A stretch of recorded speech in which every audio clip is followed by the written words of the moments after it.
I think they should.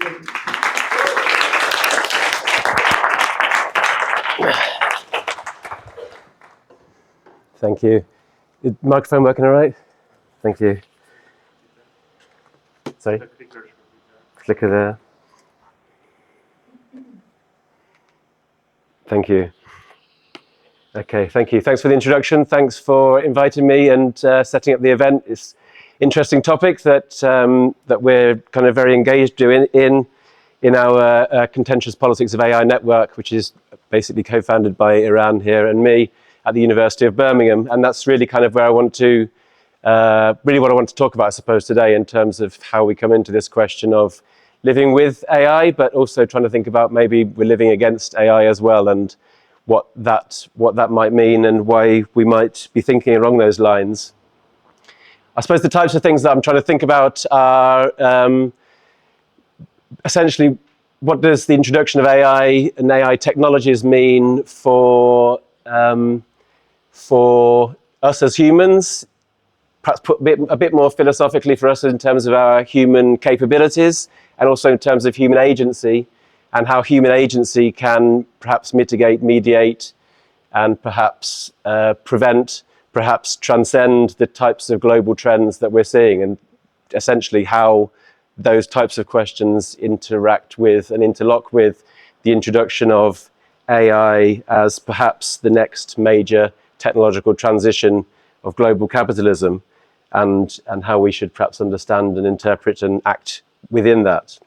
So those are the kind of types of themes that that I want to get on the table, I suppose, for the later discussion. And perhaps as a sort of one starting point is to think about, well, what does AI promise to be? Perhaps 3 years ago there was a lot of excitement around it. Perhaps there is still today. Perhaps that excitement varies depending on where you are in the food chain of AI. Perhaps if you're at the top, you're at the most excited. This is Sam Altman, the CEO of OpenAI, and basically the creator of ChatGPT, speaking in a talk he gave about 3 years ago. And he says, and I think this probably encapsulates, roughly speaking, the kind of promise that AI offers. He says, I think we're seeing that in a very early stage, even with the way people are using ChatGPT, you know, ChatGPT is just this small preview of what's to come. But even with that, we're seeing really amazing things. The most fun part of the job every day, we get this deluge of positive stories from people about the way they're transforming their lives, learning new things, learning how to meditate more, making spiritual progress, solving problems that they've had for a long time, just having fun, being more efficient, doing their jobs better. And we'll see, I think, so much more of this that, you know, soon we'll start to see more scientific progress. We can hopefully cure a lot of diseases. I think we'll make progress on environmental problems that we face now with this new technology. So everything basically is going to be improved, and the world is looking spectacular.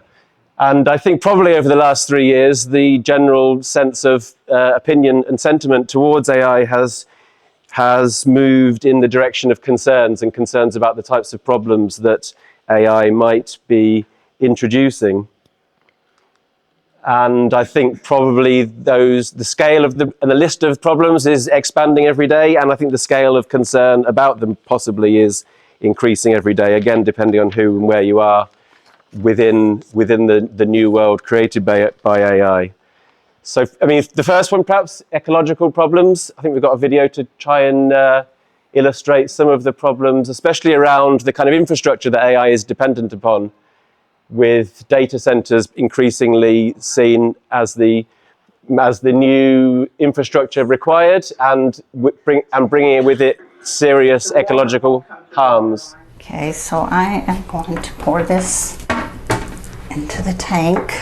For Beverly Morris, this has become part of her daily routine. The water won't come through the water lines to fill the toilet tank, so I have to fill it with a bucket of water. It's plugged with sediment. She bought her home in Mansfield, Georgia in 2016, drawn by the peace, the trees, the seclusion. That changed when a massive Meta data centre moved in next door. Now she buys all her drinking water. No one should have to be afraid to drink their water. Not in this day, not in this age. I'm going to fill it up with some water.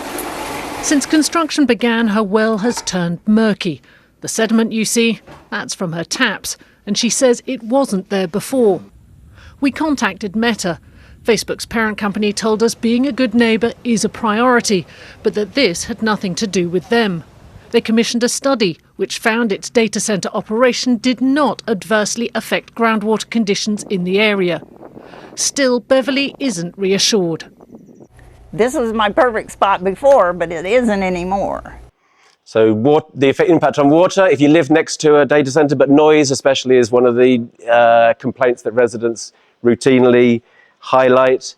And more generally, I suppose, the impact in terms of carbon emissions, which is essentially undoing any of the progress that had already been made in terms of the move towards net zero, or to attempt to address carbon emissions, to try to reduce carbon emissions. Just to give some kind of indication, that the current estimate that I've seen most recently of the amount of electricity that's being used to power data centers, all of the data centers in the US, is equivalent to 16 million houses.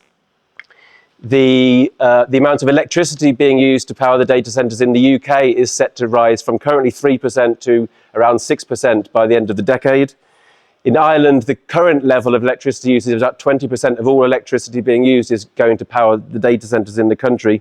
Scotland's, just this is a report just this week, Scotland's green data center policy is set to produce a 50% increase in the amount of energy use of Scotland as a whole during the winter months as a result of the green data center policy and the rollout of data centers, especially in Scotland. So there's obviously a negative effect on any kind of ambition around net zero, addressing climate change. All of the kind of initiatives for growth are around expanding data centers, and that brings with it obvious ecological consequences.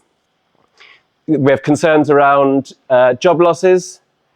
In the news this morning, we saw about the attempts by the government to address the 1 million so-called NEETs, young people especially young people not in education, employment and training, all of which seems to be at risk as a result of the fact that AI's constant drive for productivity is creating a labour market in which young people especially are finding it difficult to enter. The construction of AI itself and the training involved in it typically has relied upon, especially the training element has typically relied upon low-paid labour and brutal, monotonous labour at that, especially around data labelling and then the training of the data used for AI, quite often extremely low-paid labour, typically in the global south, which is partly around sanitising the data, but in doing so, traumatising the data labellers who are coding it. The question that all of that creates in terms of human creativity is, as we've kind of just seen with an illustration of AI slop, that the capacity for AI within seconds to produce something that looks like a humanly created product raises questions for what happens to those people that have been doing human creative work up until now. I don't know if people saw a recent talk, a graduation talk by David Solomon, the CEO of Goldman Sachs, where he played a house track that he'd created in 10 seconds. And it was essentially, you couldn't tell the difference between a general house pop track with it, and obviously raises questions around how and why would humans spend the time doing that. It's fueling online misogyny, probably most obviously with the Grok scandal that we saw at the end of last year, with the nudification of women and girls, especially through the AI-generated Grok app, and racial discrimination as well. If we think about the role of AI in the ICE raids in the US, if we think about predictive policing, all of that is creating new methods of racial discrimination. The way in which the chatbots especially are designed is essentially producing a situation whereby people become increasingly dependent upon interaction with the chatbots as a form of social interaction in inverted commas, a sort of synthetic form of social interaction, replacing what perhaps you might want to call a genuine form of human interaction, with the consequences of that being that humans become less and less interacting with each other in a human way. And the most extreme consequences of that are increasing instances of basically AI-generated psychosis and, extreme cases, suicide. And the kind of, I suppose, the social and political apparatus within which all of that is being created is a massive concentration of both economic and political power, and a fusing of that economic and political power with probably Elon Musk and the inauguration of Trump as the sort of personification of that that process. And then thinking about the political implications, the sort of if we understand democracy as the capacity of the demos, the people, to somehow hold to account the political elite that makes political decisions, then the capacity for AI to create disinformation, misinformation, and essentially to mean that there's an inability to discern what's real and what's not, and what to believe and what not to believe, all problematizes the capacity for that kind of democratic process and holding an increasingly concentrated and powerful economic and political elite to account. So they probably some of the problems. I think we can think of more. And I think then that's the kind of perhaps context, that balance between the promise and the problems, which sort of then takes us to the question that we're starting with, which is how best to live with and potentially against AI. And I think, this is, the picture is from, people have perhaps seen the spate of graduation ceremonies that have been happening over the last month or so, where graduation speakers get to the stage and give a talk about how amazing AI is and it's going to innovate and create amazing things for the world, and the graduands burst into a sort of round of booing and jeering. So I guess one way to live with and perhaps against AI is to boo and jeer. But perhaps we want to also try to think about what beyond that can we do? And I suppose one way to get into that question is to try to think about what then is AI, and to perhaps move away from AI as the idea of and technology more generally as a physical thing. That technology isn't only a physical thing, but rather we could think of it as a kind of socio-technological development, that new technology is always entangled with the human, social, political, and economic arrangements within which it's introduced. And that means also the human agents, both collective and individual, who are both promoting that technology and who are receiving it, resisting it, opposing it, and producing some form of socio-technological outcome as a result of those social interactions. So when we think about it in that way, I think we then open up more questions around agency. What can we do about it? And I think we can go back to a kind of beginning of the Industrial Revolution and think about different ways in which new technologies have been consistently contested, and perhaps go back to like the Industrial Revolution, the mechanization, and use of steam power for the cotton industry as the starting point of the Industrial Revolution, and the development of a energy-driven capitalism associated with things like the Luddites and machine breaking. We can think about trade unions, socialist parties throughout the late 19th and then 20th century as one other way in which the introductions of new technologies are introduced.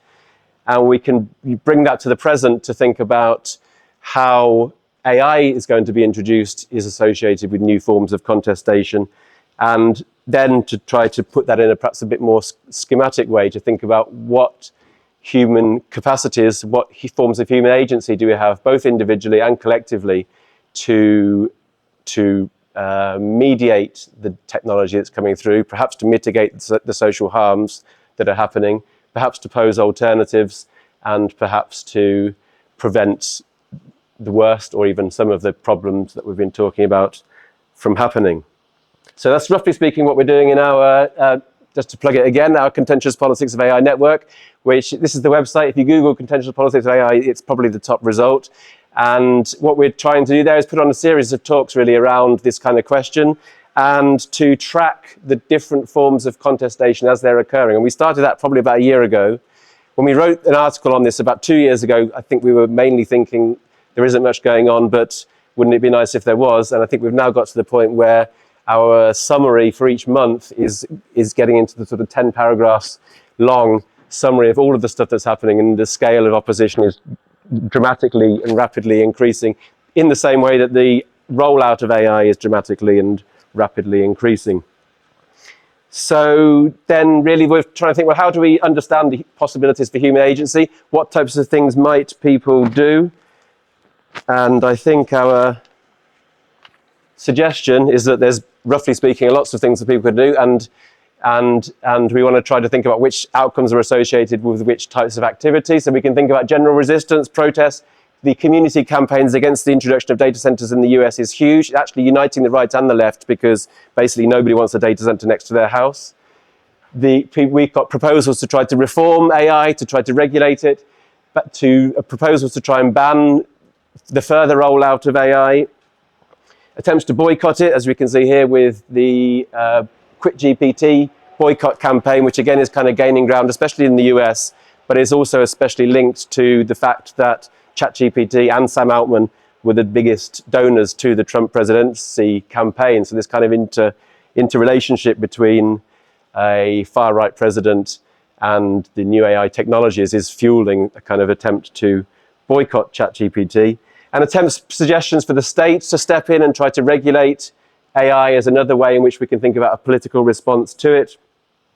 Well, and perhaps some suggestions, although I haven't seen many concrete suggestions about how this might work, but suggestions about creating a different AI, basically perhaps a kind of an open access maybe form of AI, or a non-corporate version that allows AI technologies to be used in a way that doesn't benefit rich and powerful people, but rather benefits us, as another perhaps suggestion. So what we're trying to do really is think about those and then think about who does it. So in the question of human agency, who's got the inclination to act in a way that resists or mitigates or addresses the harms that AI might make? What's their capacity for action? So going back to the question of human capabilities and human agency, and what types of power resources do they have available to them in terms of their ability to actually have some kind of impact on that process. And just to kind of perhaps go through some of the examples that come to mind, probably in a kind of more classical account of how you understand power within capitalist society, the first place you look for forms of resistance is the workforce. There's a kind of leverage that comes from being a worker, and that might allow some kind of ability to have influence. So the Google workers, this is now going back six or 7 years, the Google workers famously walked out over Google's Project Maven, which was essentially a contract with the Pentagon to do a kind of militarization and surveillance work for the Pentagon. That actually did result in Google dropping the contract as a result of the pressure from the workers, or maybe it wouldn't happen so straightforwardly today. We can also think about workers not only creating AI, but also on the front line of its use, in that as AI is introduced into the workplace, there's a question of whether the workers themselves will actually take it up and use it. So this is from the New York nurses. 15,000 of them went on strike in January of this year. One of the demands of the strike action, which lasted about 3 weeks, was to have safeguards over how AI is introduced into the nursing profession, partly because there's concern that if you follow a hallucinating AI instruction and you use that in your medical practice, that you're going to have some serious problems in terms of the provision of healthcare, but also in terms of potential for malpractice and so on. And so there's a capacity there to sort of mediate the process through perhaps a kind of trade union-led negotiation.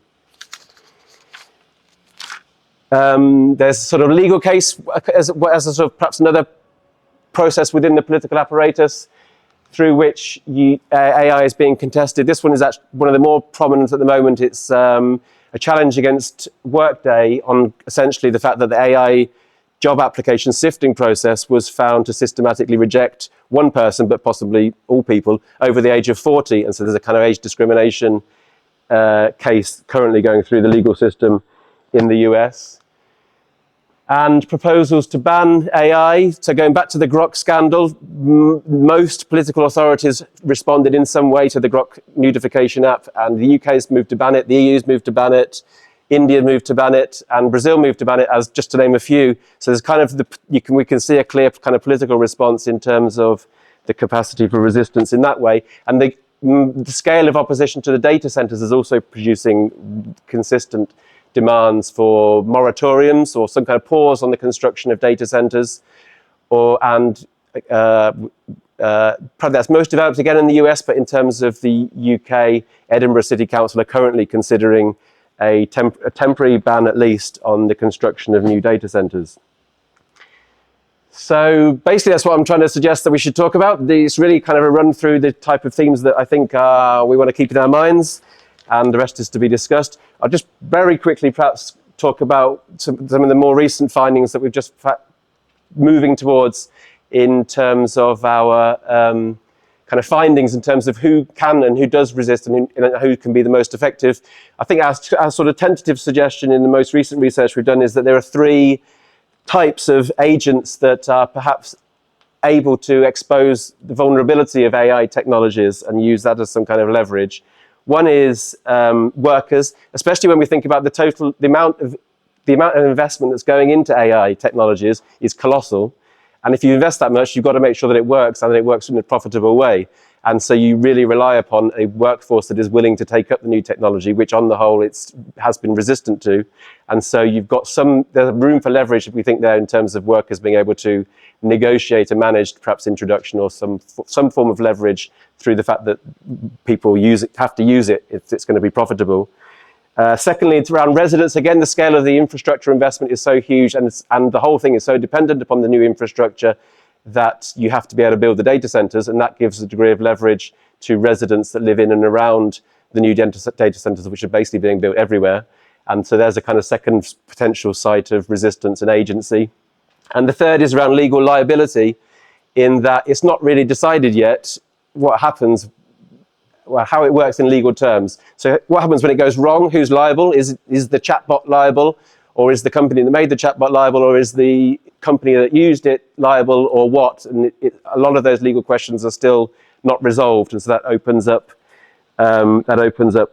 spaces for around legal liability. And then the second legal aspect is copyright. If the whole thing is, the song that we heard and the jokes that we heard didn't just come out of thin air. They obviously they were derived from existing creative work that presumably somebody owned at some point and now doesn't. And so that legal question around copyright still isn't also resolved. And so those are 3 perhaps pressure points or areas where AI is most vulnerable to contestation. That's what I think we should talk about: human agency, human capability, how AI is affecting that, and how we can mediate, mitigate, and perhaps prevent or transcend the harms that AI threatens to harm us with.